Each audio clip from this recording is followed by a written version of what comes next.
Hello children, आज हमारा ये हाउ डू या वाई डू ऑर्गेनिज्म रिप्रोड्यूस का दूसरा वीडियो है। इसमें हम लोग को पढ़ना है सेक्सुअल रिप्रोडक्शन के बारे में। तो सेक्सुअल रिप्रोडक्शन हम लोग दो का पढ़ेंगे, एक तो प्लांट का यानी फ्लावरिंग प्लांट का किस तरीके से होता है और दूसरा ह्यूमन बीइंग का किस तरीके से होता है। तो आइए पहले हम लोग देखते हैं फ्लावरिंग प्लांट क्या होता है। वो प्लांट जिसमें फ्लावर्स होते हैं और उसमें कभी कभी मेल पार्ट्स भी हो सकता है, कभी कभी फीमेल पार्ट्स भी हो सकता है, कभी दोनों पार्ट होता है, उसके ऊपर डिपेंड करता है। और फिर उसमें प्रोसेस होता है पॉलिनेशन का, फिर फर्टिलाइजेशन का, उसके तहत फिर नया जायगोट का फॉर्मेशन होता है, फिर जायगोट से एम्ब्रायो बनता है और एम्ब्रायो से फिर सीड्स का फॉर्मेशन होता है। तो इसको हम लोग सीक्वेंस में जानेंगे ये चीज़ क्या है। जैसे यहाँ पर हमने एक फ्लावर ड्रॉ कर रखा है, ठीक है। तो इसका जो काफी चमकीला सुंदर सा पार्ट होता है उसको हम लोग क्या कहते हैं, पेटल्स कहते हैं। नीचे में आप देखेंगे ग्रीन कलर का छोटा छोटा निकला हुआ होता है जिसे हम लोग क्या कहते हैं, सेपल्स कहते हैं। उसके अलावा इसमें दो और पार्ट होते हैं, एक का नाम होता है स्टैमेन और दूसरा का नाम होता है कार्पेल।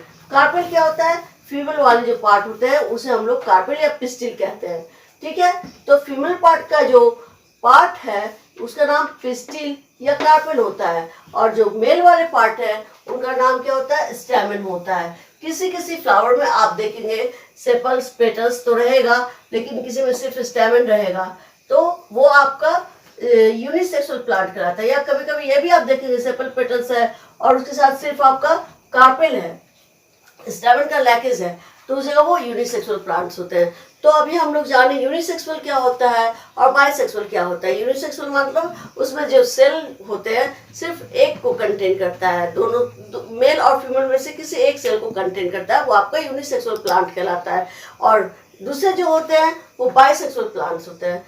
तो ये जो होता है बाइसेक्सुअल और यूनिसेक्सुअल कहने का मतलब है ये पॉलिनेशन में हेल्प करता है। किस तरीके से हेल्प करता है वो हम लोग देखेंगे।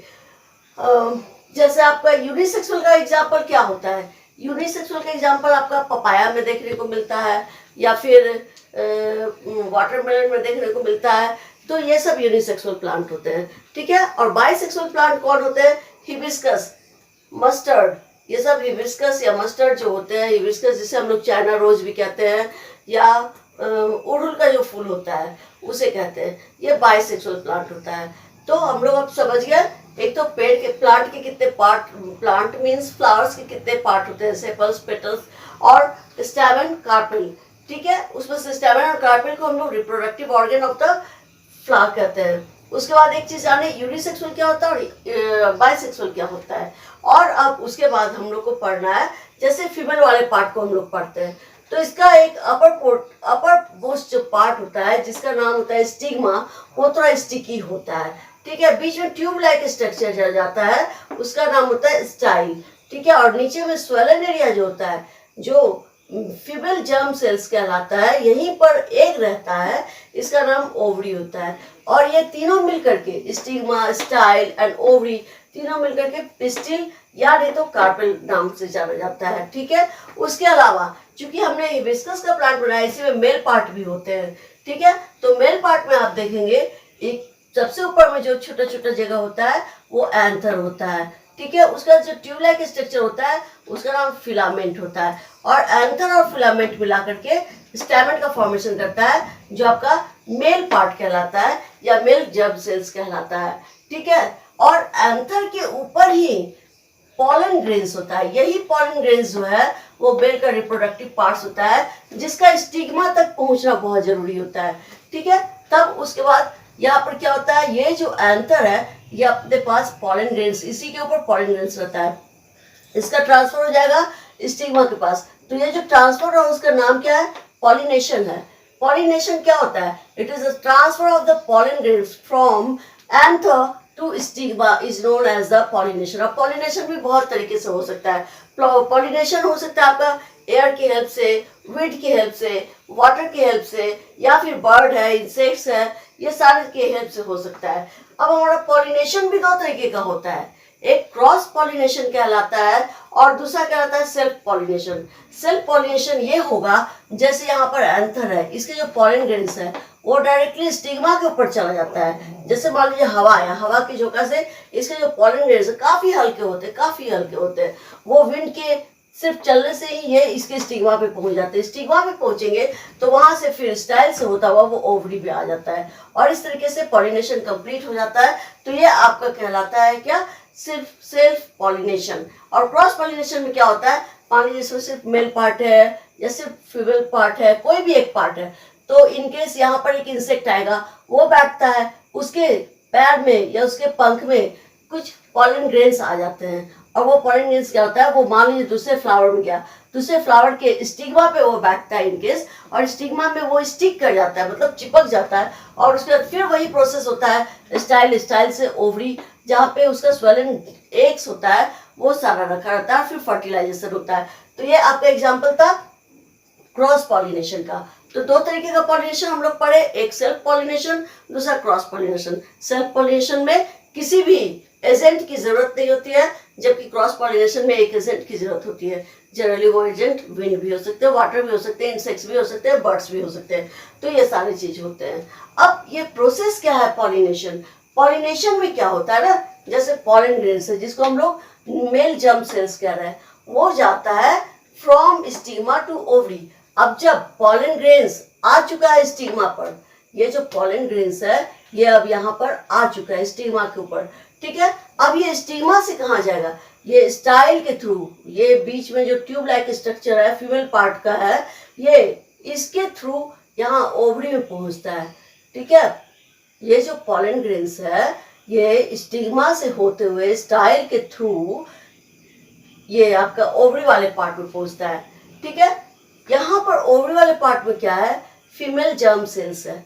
तो जब फीमेल जर्म सेल्स है और मेल जर्म सेल्स आया तो दोनों मिलकर के फर्टिलाइज करते हैं और इस प्रोसेस का नाम होता है फर्टिलाइजेशन, ठीक है, फर्टिलाइजेशन। और ये जब फर्टिलाइजेशन हो जाता है तो वो रिजल्ट होता है एक जायगोट का फॉर्मेशन हो जाता है। Zygote is the process of the zygote is a result of the process of the fertilisation in which the male part as well as the female part participate, ठीक है ना। तो ये आपका जायगोट का फॉर्मेशन हो जाता है और यही जायगोट फिर बहुत बार डिवाइड करता है। The zygote divides several times to form the embryo, ठीक है। ये फिर जायगोट जो है वो एम्ब्रायो में कन्वर्ट होता है और ये जो एम्ब्रायो है इसका नाम ओव्यूल है, ठीक है। और ये कन्वर्ट करता है लास्टली फिर सीड्स में। तो आप सबसे पहले क्या देखते हैं, पहला इसका स्टेप्स है पॉलिनेशन हुआ, पॉलिनेशन यानी transfer of pollen grains from male part two female part, ठीक है। ये आपका प्रोसेस कहलाता है पॉलिनेशन। उसके बाद ये स्टाइल के थ्रू होता हुआ दूसरा में ओवरी में जाता है। कहाँ जा रहा है, ओवरी, ये जो आपका स्वेलन पार्ट है जहाँ पे एग या फीमेल जो जर्म सेल्स है वो पहले से मौजूद है, ठीक है। तो अब यहाँ पर इधर से मेल पार्ट आया पॉलिनेशन के थ्रू, मेल पार्ट आ रहा है और ओवरी में पहले से फीमेल पार्ट है। अब ये दोनों का मिलकर के फर्टिलाइजेशन हो जाता है। तो थर्ड स्टेप आपका क्या है, फर्टिलाइजेशन। फर्टिलाइजेशन के तहत क्या होता है, अब यहाँ पर जायगोट का फॉर्मेशन हो जाता है, ठीक है।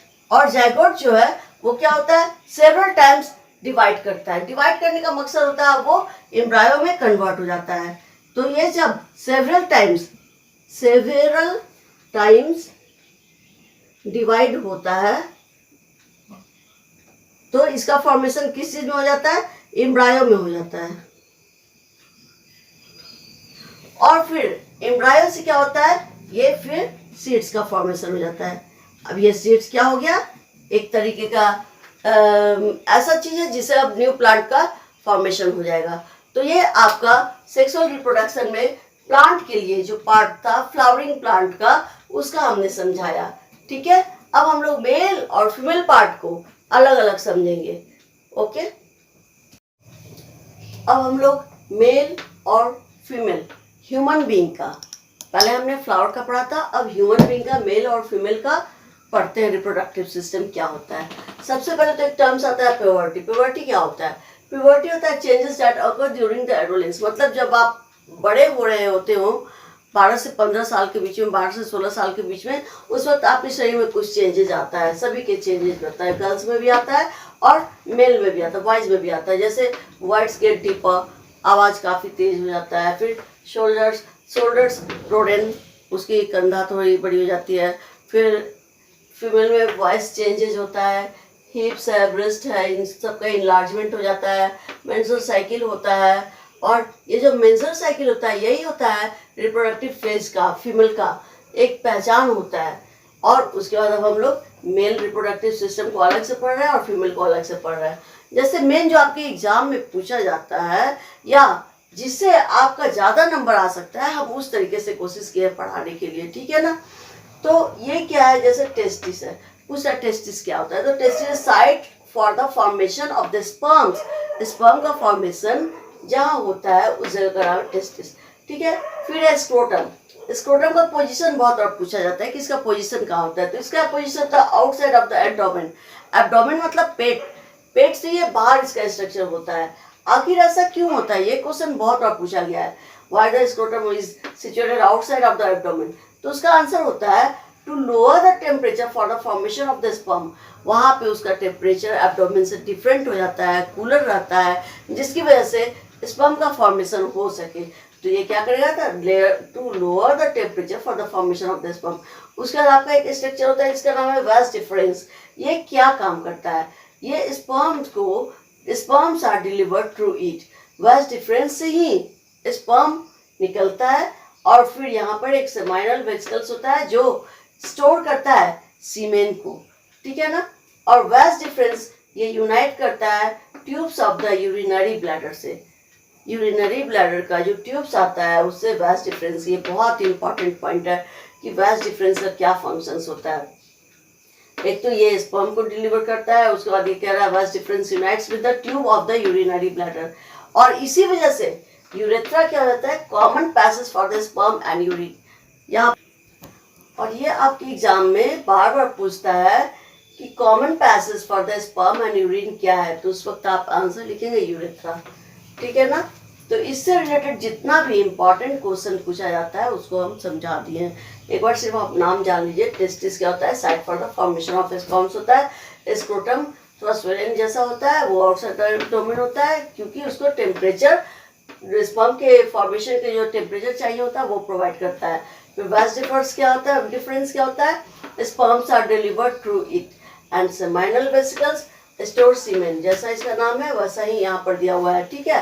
And vas deferens unites with the tube of the urinary bladder. जो वास डिफरेंस है ये आपके यूरिनरी ब्लैडर के ट्यूब से मिल जाता है। फिर क्या होता है, ये कॉमन पैसेज बना देता है स्पर्म और यूरिन का, जिसका नाम होता है यूरेथ्रा, ठीक है। अब हम लोग देखते हैं फीमेल रिप्रोडक्टिव सिस्टम को। फीमेल मतलब हो गई गर्ल्स या लड़कियां, और मेल मतलब हो गए लड़के। तो यहाँ पर है फीमेल रिप्रोडक्टिव सिस्टम क्या होता है, इसके जो पार्ट्स हैं जैसे ओवरी, तो यहाँ पर क्या होता है, एग्स आर मैच्योर्ड।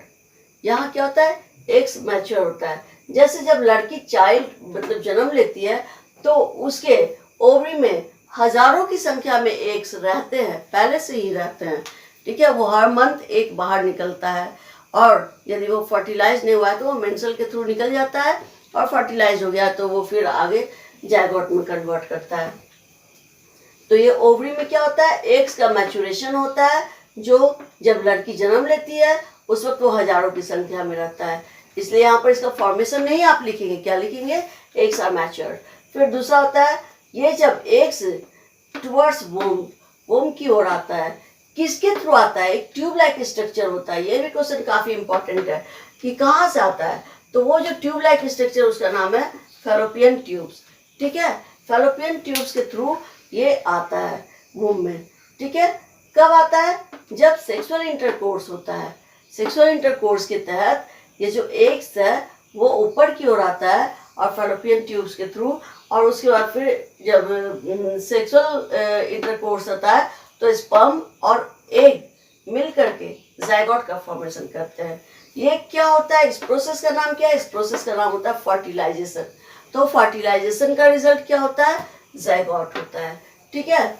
यदि यहाँ पर जायगोट का फॉर्मेशन हो गया है तो वो फिर माइटोटिक डिवीजन के तहत एम्ब्रायो में जाता है, और एम्ब्रायो में तो फिर ये फॉर्म करता है एम्ब्रायो को, और एम्ब्रायो में जो अब एम्ब्रायो है उसे नॉरिशमेंट मिलता है प्लेसेंटा के थ्रू। ये प्लेसेंटा का भी बहुत बड़ा क्वेश्चन आता है कि what is the use of placenta या how the embryo is nourished for the from mother to child, तो ये आपका आंसर होता है प्लेसेंटा। प्लेसेंटा वो है जिससे बच्चे को न्यूट्रिशन मिलता है या नॉरिशमेंट मिलता है, वहाँ से उसका एक्सक्रीशन का प्रोसेस भी होता है। इनकेस यदि बच्चा आपका अंदर में एक्सक्रीशन मटेरियल कुछ निकाल रहा है तो वो भी इसी प्लेसेंटा के थ्रू होता है। ठीक है, यदि फर्टिलाइजेशन हो चुका है तो अब क्या होगा, रिजल्ट उसका जायगोट हो जाएगा और जायगोट के बाद फिर एम्ब्रायो का फॉर्मेशन होता है, इस तरीके से होता है। और यदि फर्टिलाइजेशन नहीं हुआ, मान लीजिए ये आपका स्पर्म भी आ रहा है, एग्स भी आ रहा है, लेकिन उसके बावजूद फर्टिलाइजेशन नहीं हो पा रहा है, तो उसका रिजल्ट फिर क्या होता है, फीमेल के केस में मेंस्ट्रुअल साइकिल होता है, जिसका दूसरा नाम मेंस्ट्रुएशन होता है। तो ये मेंस्ट्रुअल साइकिल क्या होता है, ये 2 से 8 दिन का रिजल्ट होता है, जिसमें ओवा का ब्रेकिंग डाउन होता है और उसके साथ थोड़ा सा म्यूकस निकलता है। ठीक है, तो ये आपका फीमेल से रिलेटेड सारा रिप्रोडक्टिव सिस्टम का था। और अब एक लास्ट आपका टॉपिक है, इससे भी आपका बहुत सारा क्वेश्चन आता है, रिप्रोडक्टिव हेल्थ क्या होता है। तो रिप्रोडक्टिव हेल्थ ये होता है कि जैसे डिजीज आर ट्रांसमिटेड सेक्सुअली, कभी कभी कोई डिजीज हम लोग के अंदर सेक्सुअली ट्रांसमिटेड हो जाता है और वो काफ़ी डेंजर हो जाता है। उसमें से 2 नाम हम लोग जान रहे हैं। पहला का नाम है गोनोरिया, जो बैक्टीरियल डिजीज है। मान लीजिए किसी का बैक्टीरियल डिजीज है, उसका किसी के साथ फर्टिलाइजेशन हो रहा है तो उसमें वो ट्रांसफर हो जाता है, जिसका नाम हो जाता है गोनोरिया। ठीक है, ये बैक्टीरियल डिजीज है। और दूसरा HIV एड्स है, जो वायरल यानी वायरस के थ्रू पहुंचता है, ये वायरल डिजीज होता है, ये भी आपका रिप्रोडक्टिव हेल्थ में ही आता है। तो ये 2 वो नाम हैं जो सेक्सुअली ट्रांसमिटेड डिजीज होते हैं। इससे रिलेटेड भी काफ़ी क्वेश्चन रहता है कि सेक्सुअली ट्रांसमिटेड डिजीज का नाम लिखिए, तो आप गोनोरिया लिख सकते हैं, HIV एड्स लिख सकते हैं। तो आई होप सभी को खूब अच्छी तरीके से समझ में आ गया होगा, कहीं पर कुछ छूटा तो नहीं है, छूटना ही नहीं है। आप लोग इसका पूरा अच्छा से फ़ायदा उठाएंगे और एग्ज़ाम में काफ़ी अच्छा से लिखेंगे तो आपका अच्छा नंबर आएगा। Okay, till then bye.